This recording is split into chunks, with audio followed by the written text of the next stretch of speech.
We'll call the town council meeting of October 3, 2024 to order. Please rise for the pledge. I pledge allegiance to the flag of the United States of America and to the republic for which stands one nation under God, indivisible, with liberty and justice for all.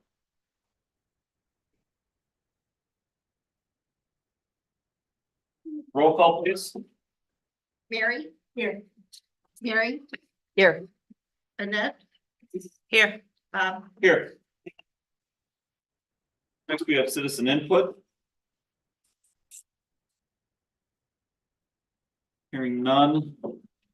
We now have our public hearings. I will. You can do them together. Okay. I will now open the public hearing for the 2025 proposed budget for the general and non-utility funds, for the 2025 proposed budget water district, and for the 2025 proposed budget sanitary district operating.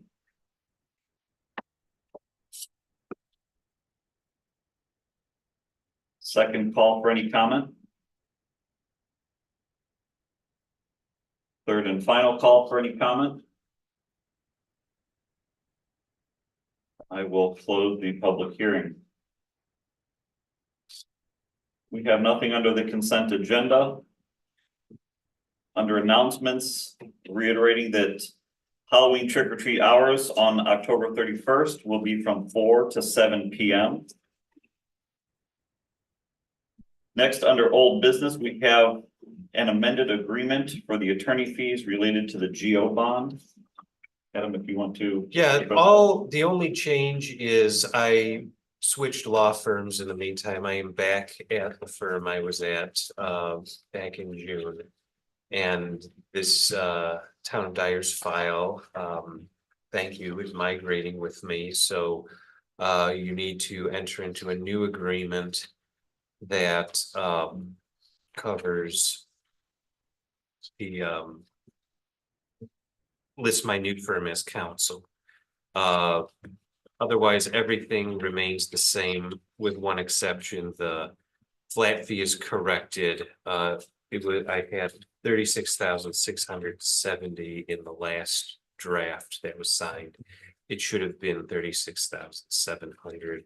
And I would note that this is adjustable depending on the final amount of the bond issue anyway. So this could be subject to change. I'll make a motion to approve the amended agreement for attorney's fees related to the GO bond to 36,700.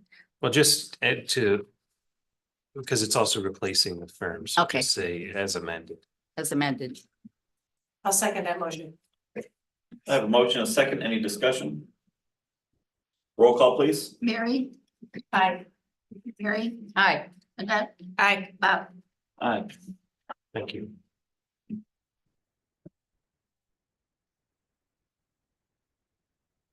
Next, we have our ordinances and resolutions. Will be the presentation from Baker Tilly at this time. Before he starts, so if I can just give a little bit of background, this presentation is a culmination of several meetings with the department heads, from Debbie's office to Frank and I, meeting with the department heads, going over the second half of 2024, what is needed from June to December to determine what size budget was right for 2024, taking that budget, turning it into what size is right for 2025. A lot of going back with the departments, pretty much keeping everything pretty much status quo. Cost of inflation has really hit a lot of the products that we rely on. So we've funneled these numbers back to Baker Tilly, and today they have their presentation for our 2025 budget. Thank you. Good evening, everyone. My name is Craig Markham. I'm a senior consultant from Baker Tilly. Most of you have seen me before, so it's nice to be back here in the town of Dyer. In front of you, you have a couple of different deliverables. So the first big packet there is all of the DLGF Gateway budget forms. The process I had to do to approve the 2025 budget. We help the town of Dyer to make that happen. So any specific questions to your budget, specifically line items on any funds, that's going to be your reference there. I'm not going to go through that tonight, but that's just to have on hand. The PowerPoint that we're gonna go over tonight is the 2025 budget overview, a high level of just how 2025 looks at, there we go. We're gonna look at 2025 budget appropriations, historical financial information from 23-24, or look how 24 is gonna look at in years behind us, 2025 budget, and then future budget considerations. So the first page here is major operating funds. It's a pie graph showing how your budget is being spent in 25 through your operating funds. So your operating funds that we consider are general, motor vehicle highway, local road and street, park, lit, public safety, and lit economic development. First graph here on the top left is personal services.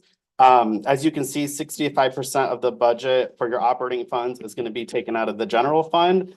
That's typically what we see. Your general fund is your major operating fund. That's how a lot of it is for municipalities. So we would expect that. Motor vehicle highway is 9%. Park and rec is 6%. Lit public safety 11%. And lit economic development is 9%. Moving forward to the top right is your supplies. Again, general taking the bucket for that at 45%. Local road and street 21%. Motor vehicle highway 27%, and parks and rec 7%. Services and charges on the bottom left, 74% again in the general fund. Local road and street, 8%, motor vehicle highway 8%, and park and rec 3%, and lit economic development 7%. Capital outlays, I do want to point the 52%. We like to see economic development fund being spent there. You have economic development and human capital development, some of those development funds that help for capital outlay. So we like to see that fund being spent correctly. So 52% for economic development, 33% for general, and 15% for motor vehicle highway. Moving on to the next slide, other selected budgeted funds that would include debt service, police pension, cumulative fire, park bond, CCI, CCD, and redevelopment general and bond. I do want to just point here that 88.5% is the debt service. Now, a lot of times when we hear debt, we think that's like kind of a bad thing, but for the town of Dyer, it is not specifically. And I'll kind of explain that further down the line here as to why. But 88.5% is debt service, 8.4% is services and charges, and then you have a couple little percentages there for personal services and supplies. Some historical financial information. So kind of looking back here, we like to display this graph for a lot of municipalities because it just kind of shows how the cash reserves are trending over a period of time. So there's 3 lines here that I want to point out. The first one is a red dotted line. That's a 15% cash reserve threshold. So what that means is the DLGF likes to recommend a 15% cash reserve for your operating funds. What that means is if the town of Dyer decided to shut its doors tomorrow, do we have 2 months worth of cash reserves to pay our expenses to keep possibly running? So that's the 15%. We like to recommend 50%. And the reason for that is because for your operating funds, you get some property tax in the spring and the fall, so every 6 months. So 50% would be like that 6-month mark. So you would be okay for 6 months. As you can see, this teal line here is where Dyer's at. So Dyer is going in between the 15 and 50%, and then it's going above the 50%, and then it's going back down in between, and then it's going back up. That's good. I mean, you're not going down in the negative in the 15%. You're staying in between, and you're even going higher. One thing I want to point out is that kind of shows us a balanced budget over time where you're not dipping into your cash reserves to spend expenses for the town. You're matching revenues with expenses, which is really good, and that's what we like to see. The 50%, when you start getting over that line, that's kind of a trigger for, hey, you know, we have some money, let's think about some capital projects, things like that. So if you keep seeing that 50% going higher and higher, that's kind of when you have to kind of think and say, oh, well, yeah, we do have some cash reserves. So this is a beautiful picture we like to see here, especially for you guys. Also, I do want to point out in 21 and 22 on this graph, you see that dip and then that incline. The town did receive a chunk of money for American Rescue Plan Act, and that kind of helped that replenish those cash reserves because I know the town was really good at spending some of their expenses with that ARPA money instead of using those funds. So Next slide here is your other selected and budgeted funds. Same graph here, but for the debt service, police pension, cume fire, park bond, CCI, CCD, and then the redevelopment fund.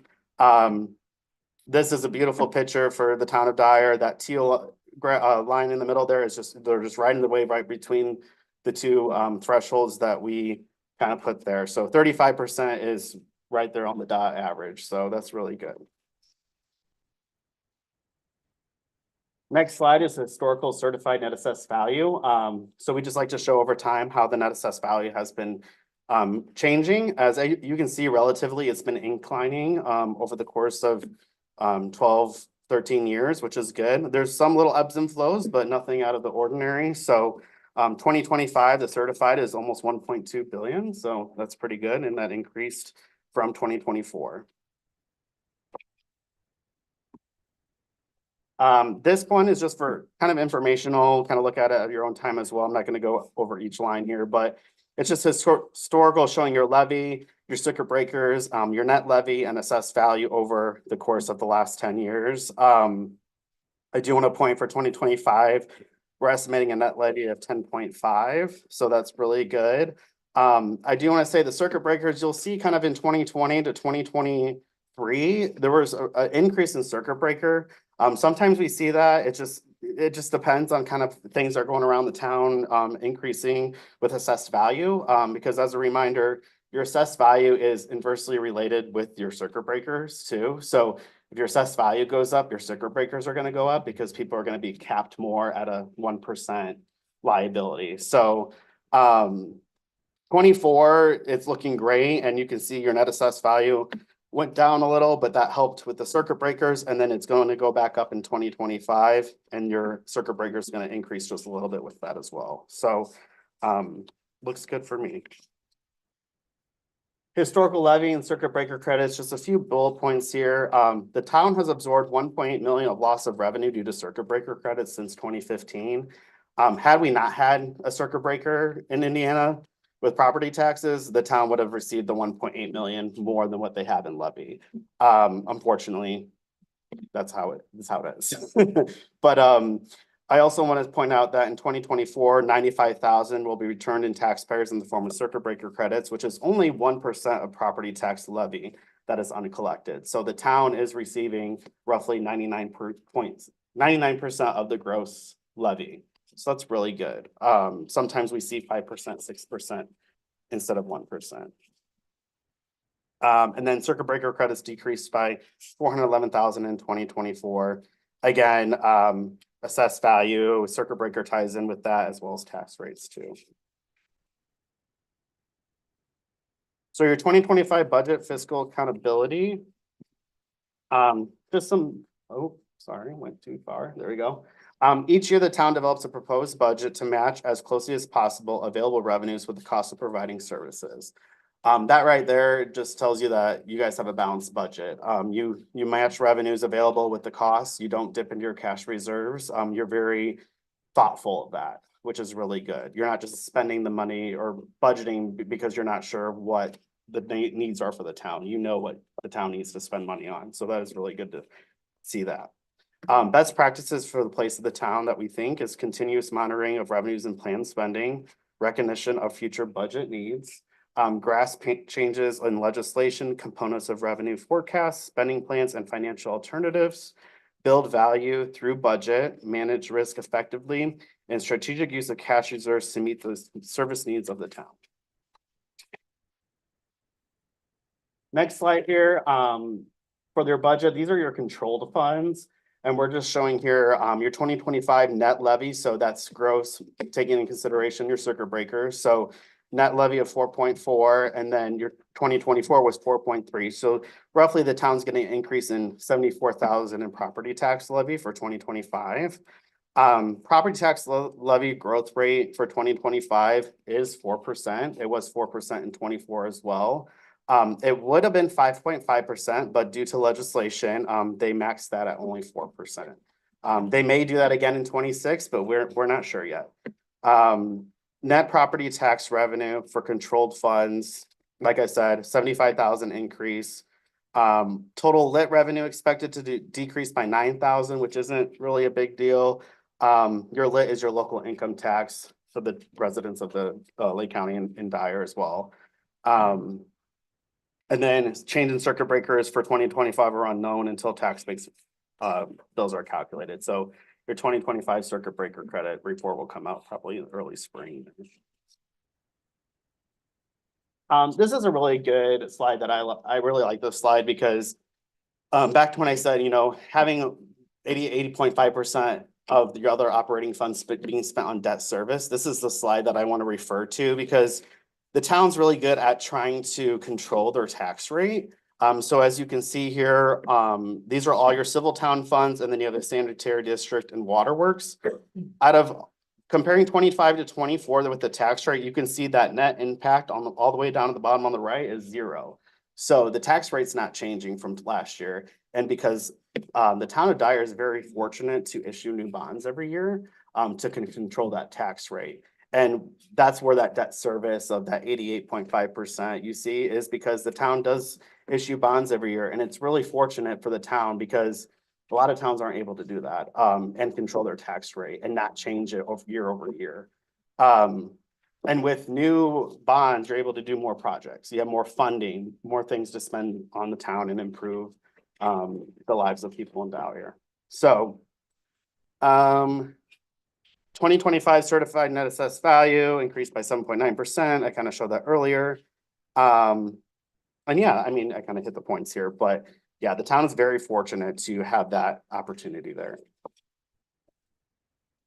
Moving forward, major operating funds. So this is kind of a similar slide that I showed earlier, except it's showing the 2024 estimated and 2025 estimated cash reserves. So with the budget in mind of 24 and 25, you can kind of see the budget cash reserves going up way above the 50% and then kind of going back down to 34%. The main reason you see that incline and then that decrease there in 24 and 25 is again because the town has American Rescue Plan funds, about $2 million that the town is planning on spending by the end of 24 in personal services in the general fund and also in the public safety lit fund. So with that, the town's able to have that general fund replenish cash reserves because another fund's paying those expenses that initially the general fund would have without the ARPA fund.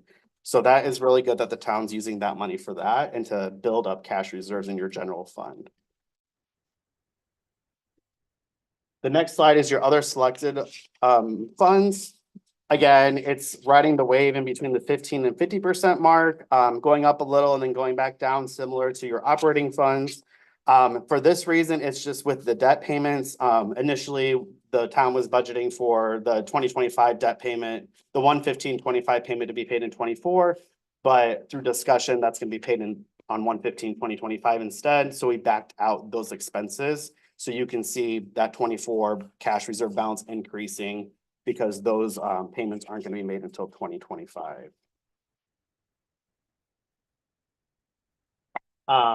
Operational accountability, some general comments here. The town's stated desires to be able to continue to provide and afford services. Key measurable for this is maintenance of cash reserves, which I said before, the town is very good at continuously monitoring revenues and planned spending and makes adjustments as needed. 2025 budget and beyond, circuit breakers have decreased in 24 and may remain stable for the decrease in future years if net assessed value continues to, I made an error and that should say decrease, not increase. Apologize for that. American Rescue Plan and potential other infrastructure bills, opportunities for the town. Like I said, ARPA is really good, helping kind of replenish those cash reserves for that general fund there in 24. Administration is drafting a comprehensive plan to allow proactive planning. And that's some of the questions we have. And that's kind of it. I know that was a little quick, but I know you guys have another meeting, so. Any questions?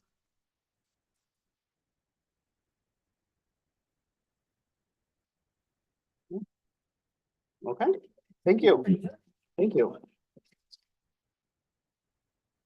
I don't know how you take that off. But. Okay, thanks, Frank, for stopping in and all the hard work and effort that your group Yeah. put into this, Always especially a yourself. question, guys. So, thank you. that presentation, I'll be looking for a motion for ordinance 2024-12, general non-utility funds on first reading. I'll make a motion to approve ordinance number 2024-12, the general non-utility funds on first reading. I'll second that motion. I have a first and a second. Any discussion? Roll call, please. Mary. Aye. Mary. Aye. Annette. Aye. Bob. Aye. Next up, I'll be seeking a motion for ordinance 2024-13, the water district. I'll make a motion to approve ordinance number 2024-13, the water district on first reading. I'll second that motion. Motion and a second. Any discussion? Roll call, please. Mary. Aye. Mary. Aye. Annette. Aye. Bob. Aye. And finally, I'll be looking for a motion for ordinance 2024-14, the sanitary district operating on first reading. I'll make a motion to approve ordinance number 2024-14, sanitary district operating first reading. I'll second that motion. Motion and a second. Any discussion? Roll call, please. Mary. Aye. Mary. Aye. Annette. Aye. Bob. Aye. Next up, under new business, I'll be seeking a motion to approve the amended town attorney agreement. This is same reason as the amended bond agreement. This agreement is identical to the one signed almost or over 4 years ago. So there have been no changes in the document dates. I'll make that motion to amend the town attorney agreement. I'll second. Have a motion and a second. Any discussion? Mr. President, I did have Attorney Reed look this over so that it has been looked over by one of our town attorneys. Thank you. Roll call, please. Mary. Aye. Mary. Aye. Annette. Aye. Bob. Aye. Any and all? Do I have a motion to adjourn? So moved. I'll second that. Voice vote? Aye. Aye. Aye.